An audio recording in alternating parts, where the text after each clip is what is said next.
घरातले वस्तू कितीही नीटनेटकं ठेवा, दुसऱ्या दिवशी हा येतो पसारा आहेच. घरातली कामे कधीही संपत नाही आणि त्या स्वयंपाकाचं टेन्शन.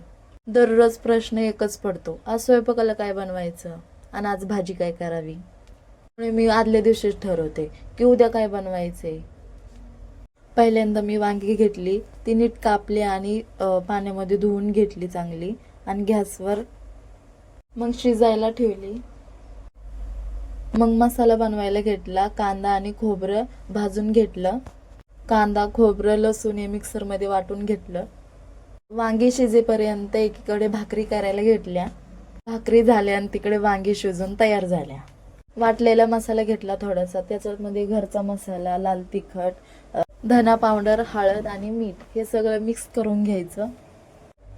तो मसाला वांग्यांमध्ये भरला. कढईत 4 पळ्या तेल ओतून वांगी टाकली आणि त्यात घरचा मसाला, लाल तिखट, धना पावडर, हळद आणि चवीपुरतं मीठ टाकायचं. मग वाटलेला मसाला टाकायचा. मग वाटलेला मसाला टाकला, चांगलं हलवून घेतलं. 2 ग्लास पाणी ओतून एक उकळी काढून घेतली आणि झाला माझा स्वयंपाक. खायचं, प्यायचं आणि मस्त आराम करत बसायचं.